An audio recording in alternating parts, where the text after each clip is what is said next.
Are you ready for some football? Preseason, of course. Houston Texans fans, you're one day away from watching your team play the first preseason game against the Chicago Bears. There's been a lot of talk in the offseason and during training camp about the veterans. Let's take a look at what the rookies has been doing. Hard work, hard work, hard work, hard work, hard work, work. There you go. Hard work, work. Everybody doing it right. Hard work, work, work. That's what you say. Hard work, work, work. Earn my pay. Hard work, work. Hard work, do it every day. Hard work, work. Get up out of 2:45. Hard work, work. Let me go and earn my pay. Hard work, work. Boots on and lace.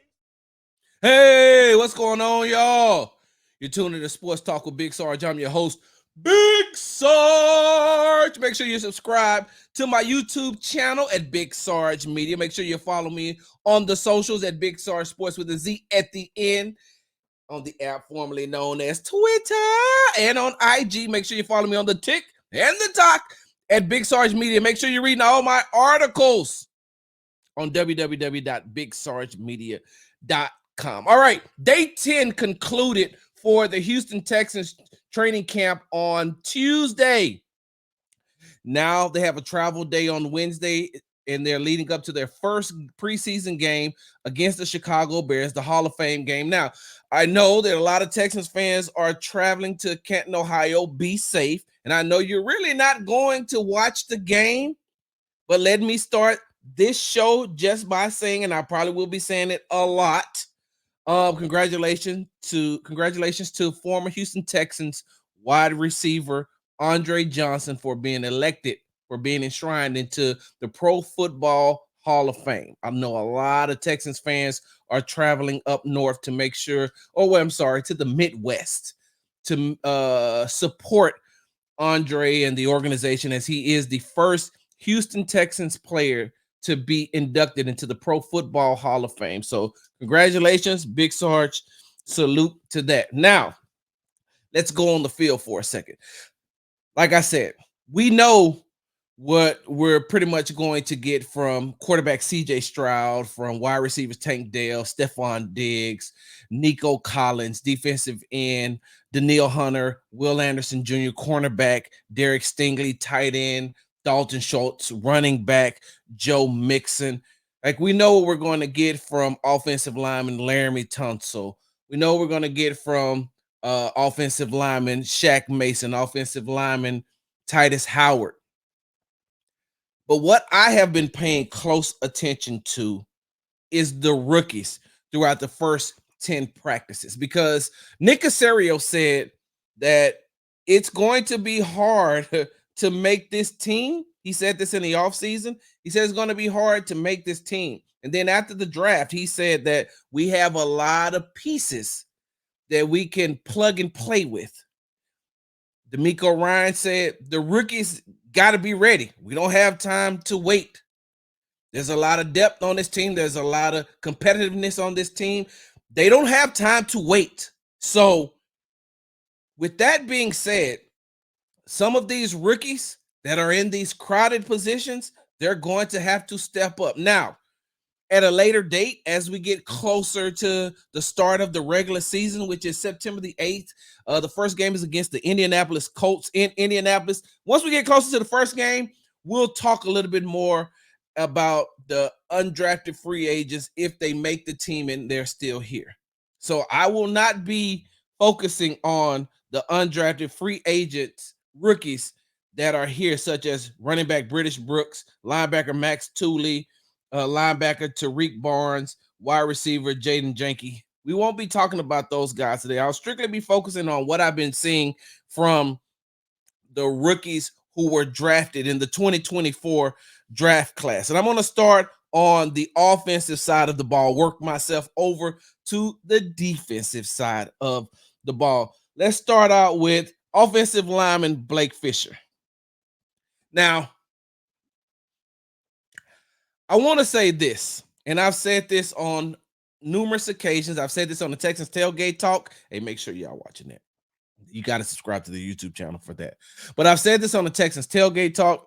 I've said this on a couple of podcasts that I've been on.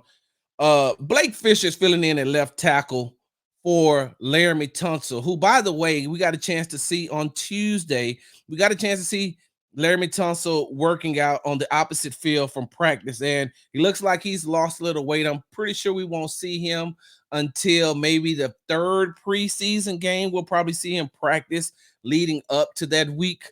But Blake Fisher has stepped in at left tackle, and I'm going to tell you, it's been rough.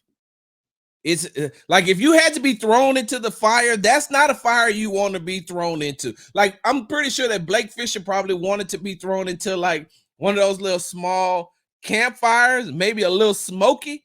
Nah, he's been thrown into the inferno, because when he comes to the line of scrimmage, across from him at the defensive end position is either Will Anderson Jr.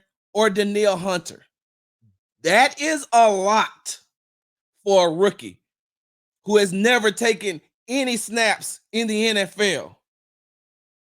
You get a chance to take first team reps, and the first person you see on the side of you is the 2023 NFL Defensive Rookie of the Year, or Danielle Hunter, if I'm not mistaken, when he's with the Minnesota Vikings his last season, had like 16 sacks.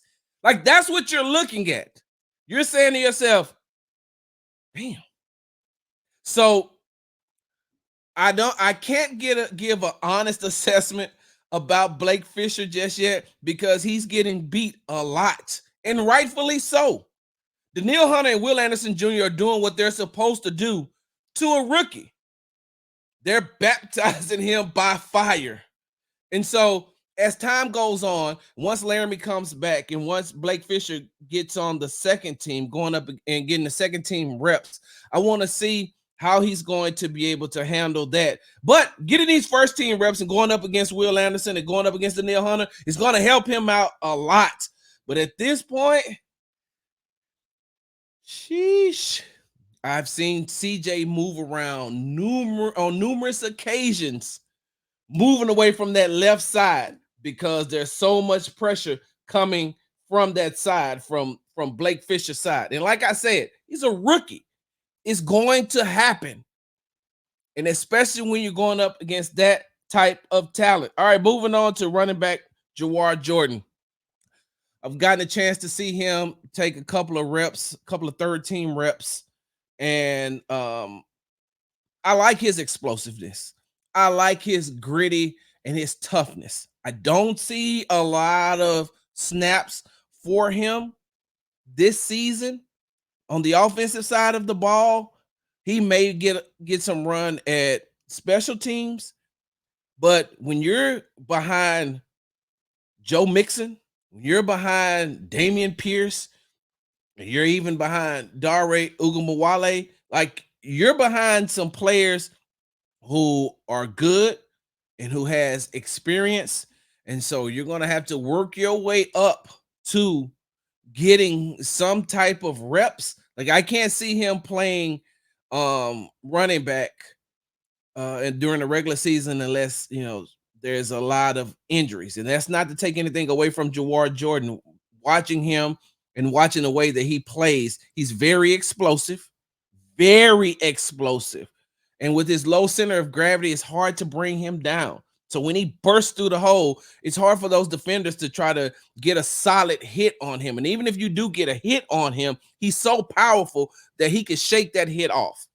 And so it's just going to take some time. I mean, like I said, he's a rookie. He's going to build himself up. And right now, the running back position is entirely too crowded for him to get any type of regular season snaps. All right, the last person that we have on the offense side of the ball is tight end Cade Stover, which, for those of y'all who've never gotten a chance to meet Cade Stover or see Cade Stover in person, like, he is the true definition of a country boy. And I'm not disrespecting him by calling him a boy. I'm just using that term to describe him because he is a man. He's a young man. But I gotta use, and being from Texas, I mean, damn, y'all see me with the cowboy hat on. You know, I'm a country boy myself. And I'm a grown man. I'm a country boy. K Stove is a country boy. Means that he is strong as an ox. Like, I'm using all these terms that some of you young millennials or Gen Z, BEs, I don't know what y'all calling yourselves these days. Y'all ain't heard these terms, strong as an ox.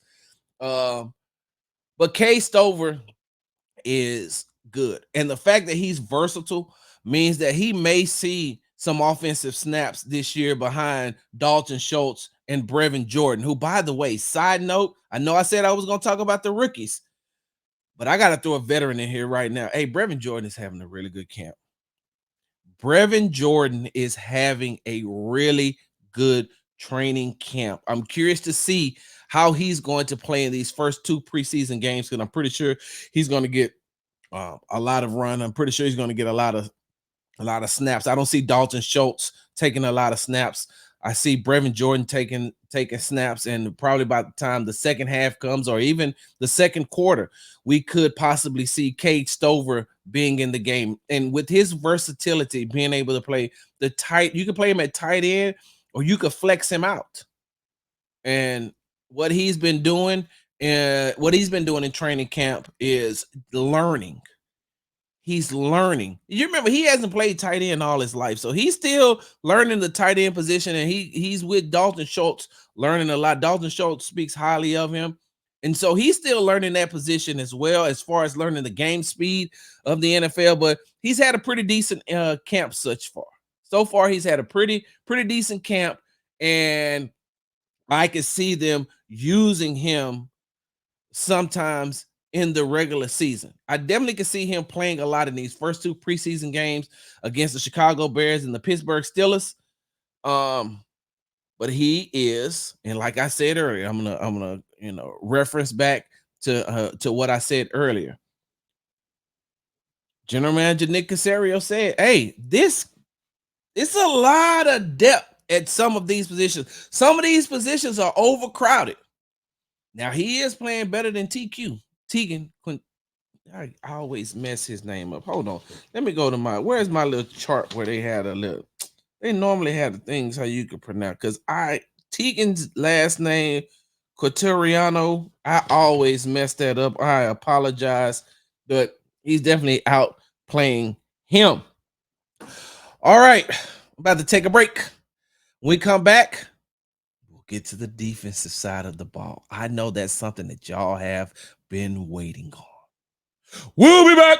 Hard work, hard work. Hard work, hard work. Hard work, work. There you go. Hard work, work. Everybody doing it right. Hard work, work. Hard work. That's what you say. Hard work, work, work. Earn more pay. Hard work, work. Hard work. Do it every day. Hard work, work. Get up out of 2:45. Hard work, work. Let it go and earn more pay. Hard work, work. Boots on and lace. Hey, welcome back. You're tuning in to Sports Talk with Big Sarge. I'm your host, Big Sarge. Make sure you subscribe to the YouTube channel at Big Sarge Media. All right, before we took a break, I was telling you about the rookies on the offensive side of the ball. Now let's switch on over to the defensive side of the ball. This is what you all have been waiting on, right? And we're going to jump right out of the gate, and I'm going to tell you right from the get-go. Hey, Kamari Lassiter, cornerback, it plays opposite of Derek Stingley. Dog. I always like using my Laramie Tunsil dog voice. Dog. It's going to be a dog. Now, let's keep it 100. Y'all know how I do it on Sports Talk with Big Sarge. Hey, we keep it 100 over here. He's gotten beat in practice a lot. A whole lot. Has he made some plays? Of course. He's gotten beaten a lot. But just like I said earlier about Blake Fisher and what he faces when he comes to the line of scrimmage, imagine being Kamari Lassiter, and if you look over to the left of you, you see Derek Stingley on either Nico Collins or Tank Dell, right? He's got to play either Nico Collins, Tank Dell, or Stephon Diggs, right? So yeah, let's just say that Stephon Diggs is lined up in front of Derek Stingley. We're just going to use that for an example, right? Then that means on the other side, Kamari is holding either Nico Collins or Tank Dell. And for the most seasoned cornerback in the NFL, that is a tough task. That is a tough task to see Nico come there. Hold on, let me make sure that I got, because I don't want to mess his height up. 6'4", 222 pounds. Nico comes and stands in front of you. The same Nico that we seen have an outstanding season for the Houston Texans last year. But you got to hold him. And outside of it, if you don't have Nico in front of you, then you have to hold Tank Dell, a player who is on a mission to prove that if he hadn't got hurt last year, they would have been talking about him just as much as they talked about some of these other wide receivers. Tank Dell was on his way to having a great season before he got hurt. Up to that point, you could see that every week he started to evolve. Every week you could tell that he was grasping more and more of Bobby Slowick's offense. Him and CJ were on the same page coming out of training camp, but they started to develop that chemistry more and more. And the more playing time he got, the better he got. Then his season was ended on an injury. So now he's back to prove that he's fully healthy and he looks amazing. I know we're talking about the rookies right now, but I gotta say this. Tank Dell looks good. He's running his routes crisper. He's, like I said, he's grasped the concept of the playbook. He knows exactly what he's supposed to be doing. And that's the advantage that he has, because he knows exactly what he is supposed to be doing and you don't. So now if you're Kamari Lassiter, you're saying to yourself, well, damn, if I don't have Tank in front of me, I got Nico. If I ain't got Nico in front of me, then I got Stephon. Like every time I'm lining up against a number one wide receiver. Like the Texans have multiple number one wide receivers. Now, side note, I said this on social media. I'll say it again. To me, and from what I've seen, Nico is the number one. Yes, I know Tank is good. We've seen what Stephon can do. Nico is just the number one because he's a big target. His catch radius is huge, and he's somebody that can always bail CJ out if he's ever in trouble. Hey, just throw it up. Just throw it up because his catch radius is huge, and his catch radius is huge. He can jump high. So he's going to either come down with the ball or it's going to be an incompletion. It won't be an interception. Not if he throws it up, and the anticipation that they had. I digress. Let's get back to the rookies. Kamari Lassiter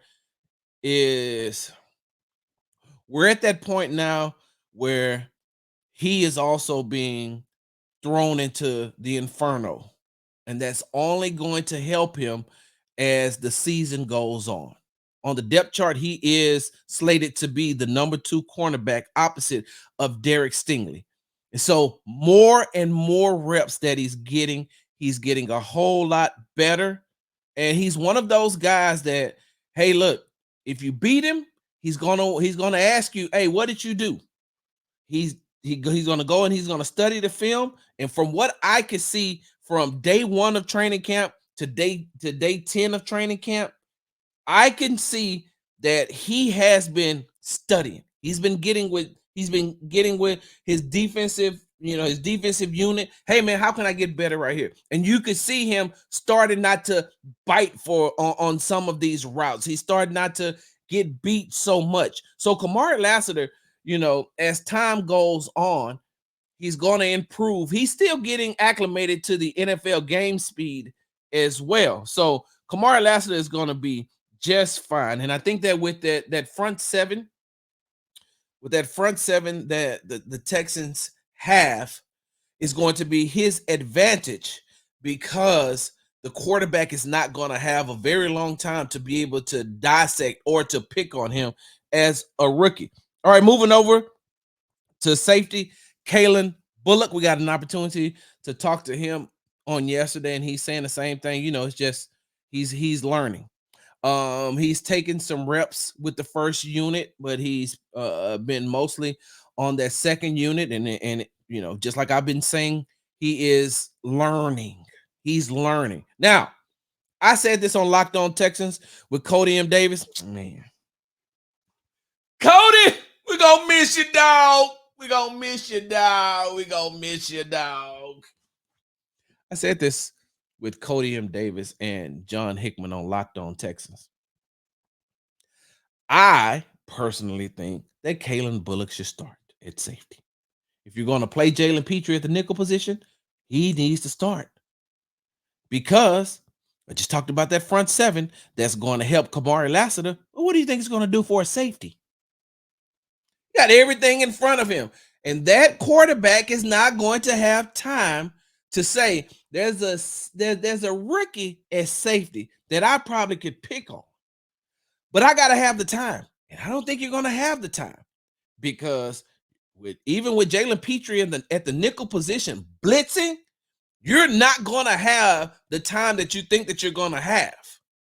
So that's on the job training that he can learn. Hold on. Let me make sure that I got his height right as well. So they have him, Kalen Bullock. Where am I looking at? 6'3". He's 6'3". He's athletic. Now, he does not have the NFL frame just yet. He still has a college frame, meaning that he has to add a little bit more muscle onto his body, which is probably going to come in year 2. But he's 6'3", he's athletic, he's a ball hawk, and what I've seen is the same thing I'll tell you about Kamari Lassiter. He is learning. He is learning. John Mechie put a move on him in the one-on-one drills yesterday where, I mean, I thought that it looked like Kalen was I don't know. Mechie shook him so bad, I thought he was headed to Kirby. And he was headed to Kirby while Mechie was headed to OST. Yeah, shook him bad. But that's what Mechie did what he was supposed to do, and Bullock is learning. But like I said, I would start him. If you're gonna play Jalen at the nickel position, you put him back there with Jimmy Ward, who knows that defensive system like the back of his hand, who is super aggressive. And if you need to bring Jimmy downhill to also be in the box, you can do that and have Kalen on the back end, because where he lacks in physicality, he makes up for in intelligence, and he's a ball hawk.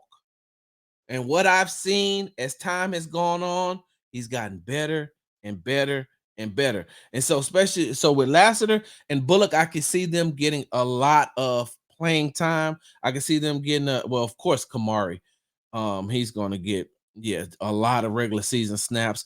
Kalen, I feel like he's going to be a part of the rotation because right now he's behind 2 safeties, even though they mix him and I think MJ Stewart may go in and out. If I'm not mistaken, it may not be MJ Stewart, but he's getting some first team reps as well. So I'm very impressed by what I see as far as the rookies are concerned with Kamari Lassiter and Kalen Bullock. If I'm judging him on the rookie scale, I'm impressed by what I see. Moving on to defensive end, Solomon Byrd. I like his frame. I like the way that he explodes off the ball. But the one thing that Rod Wright, the defensive line coach, said is that we're teaching him responsibility. We're teaching him that everything isn't about rushing towards the quarterback. Everything isn't about just trying to make the sack. Some things is you got to set the edge. Some things, hey, you got to read the play. You can't be over aggressive and super aggressive. And so in time, I'm pretty sure he's going to get better. But as of right now, there's a He's taking some second team snaps, some very limited, but he's getting a lot of run on third team. And so going up against those guys, he is still learning. That's all. Like that's going to be the overall theme of what I'm going to say about these rookies during this show. They're just learning. That's all. They're learning. Um I don't know how much playing time he's going to get as far as the regular season is concerned. I don't know if he will be put into the rotation because the Texans are pretty stacked at the defensive end position. And so as a rookie, it's definitely hard to get those type of snaps. But he's one of those guys that's going to be good. I've seen him get caught on numerous occasions caught looking into the backfield, and that's where his coach says, "Hey, we need you to be able to set the edge, read, and react." And sometimes that's how he gets caught in the backfield, and it's just a work in progress, something that he has to learn. Marcus Harris, defensive tackle. He reminds me a lot of Malik Collins. Like Marcus Harris reminds me a lot of Malik Collins with the way that he's able to get off the ball, the way he's able to use his hands, the way that he's able to use his physicality. And as he goes on, he may, and especially with Danico Autry being suspended for the first 6 games of the season that came out on Monday with Danico Autry, defensive tackle for the Houston Texans, being suspended 6 games for taking a banned substance. Marcus Harris may be able to see a little playing time, but it goes back to two of the things that we've said on numerous occasions on this show. There's a lot of learning to do, and that position is overcrowded as well. And that position may become a little bit more crowded after training camp when these cuts start to happen, because there's going to be some veteran defensive tackles that are going to get cut from these other teams that the Houston Texans are going to take a look at, especially with not having Autry for the first 6 games. So that may push his playing time out a little bit further. Like it's going to push him. I don't see him being in the rotation, not as of right now, even with Autry out. I know I said he could, but now that I think about it, there's going to be a lot of defensive tackles that are going to get cut. A lot of serviceable, at least can be a body and know what they're doing until Autry is able to come back. And so, let me make sure I got that right. Yes. Because think about it. I'm looking at this position right now.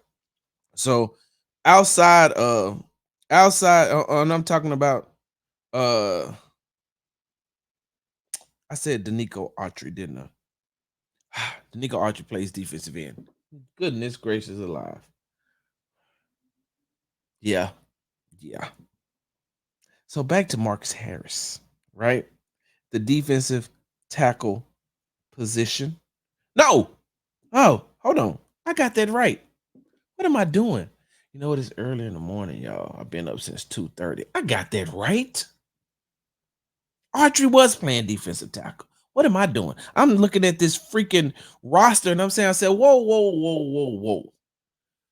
Because with Autry, before he wasn't practicing anymore, I forgot it was Will Anderson Jr., Danielle Hunter at the defensive end positions, and then it was Danico Autry and Fadakowski.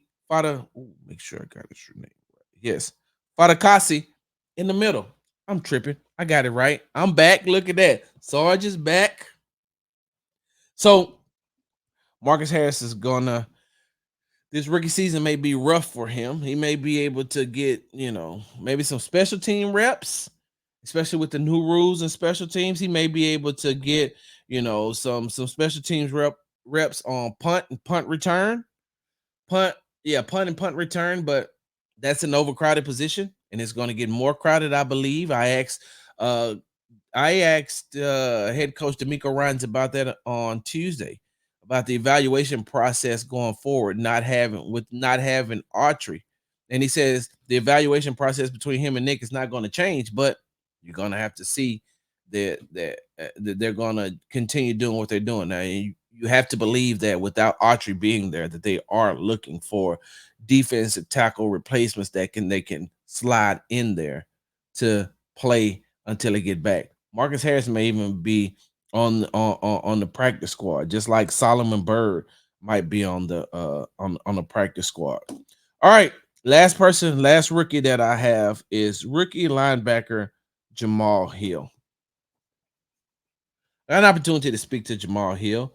That exclusive interview is on my YouTube channel at Big Sarge Media. Here's a guy that's that's in his second year at the position. In his second year at the position, he played linebacker his last season at Oregon.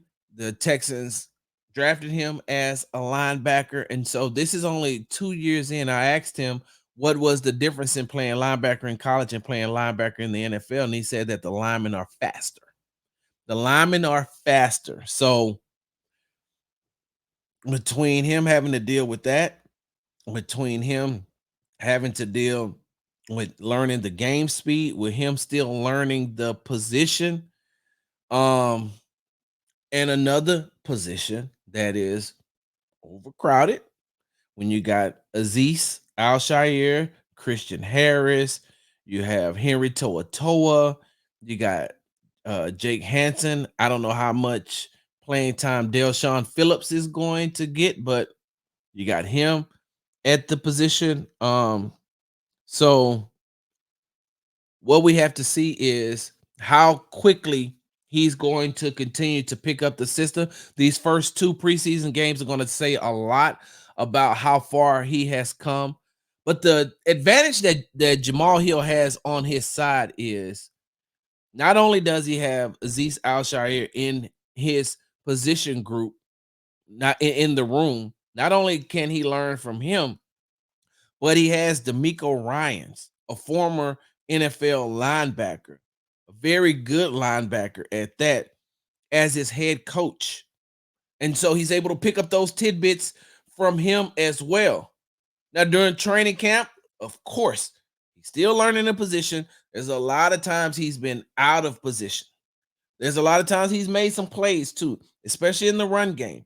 He's made some plays. He's still learning how to read and recognize from the linebacker position as far as the passing game is concerned. But he got the run game down. He has the pursuit of the ball down. He's going to need more reps. I don't know if that means that he'll get more in the regular season, but from, as of day 10, I know he's going to get a significant amount of playing time in the preseason games. Even his position, the linebacker coach, Bill Davis, when I asked him about Jamal Hill, he said, we just need Jamal to stack days. We need him to take it one day at a time. We need him to stack days and to get better from those days. Regular season snaps, I have not a clue. Not a clue. Special team snaps, I can see it. So overall, the first 10 days of Houston Texans training camp, when it comes to the rookies, I will say outside of Kamari Lassiter, outside of Kalen Bullock, and outside of Cade Stover, you're looking at Solomon Byrd, Jamal Hill, Marcus Harris, Jawar Jordan, Blake Fisher. These are going to be some guys that is going to have to step up and do just a little bit more. Well, I'll even say this: Kamari Lassiter and Kalen Bullock are definitely going to get a lot of reps if they stay on this trajectory. They'll get some reps in the regular season. Cade Stover is going to get probably less reps than those guys, but he's going to get some. And now, like I said, Jawar Jordan, Blake Fisher, Solomon Byrd, Jamal Hill, and Marcus Harris.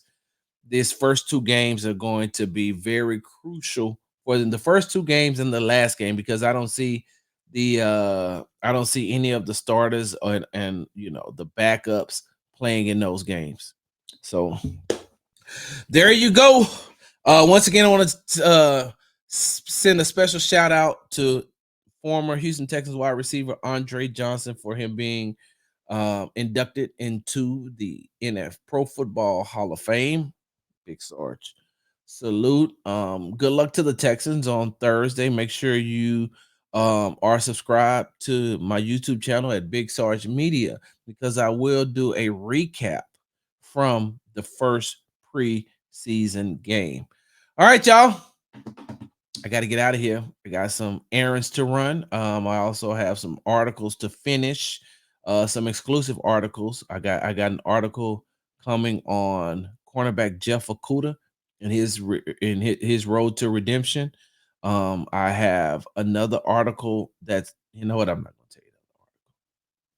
Go to www.bigsargemedia.com. Read those. I have one on there. The latest one that I have is about Damian Pierce and him saying that year 2 was his best year, even though he said on paper it is not gonna look like that, but he said that he matured and he had a lot of self-reflection, a lot of self-accountability, and he took the onus upon himself to say, I was wrong. So I wrote an article about that. Make sure you go to www.bigsargemedia.com. Make sure you follow me on social medias at Big Sarge Sports with the Z at the end on the app formerly known as Twitter, and on IG. Follow me on the Tick and the Talk at Big Sarge Media.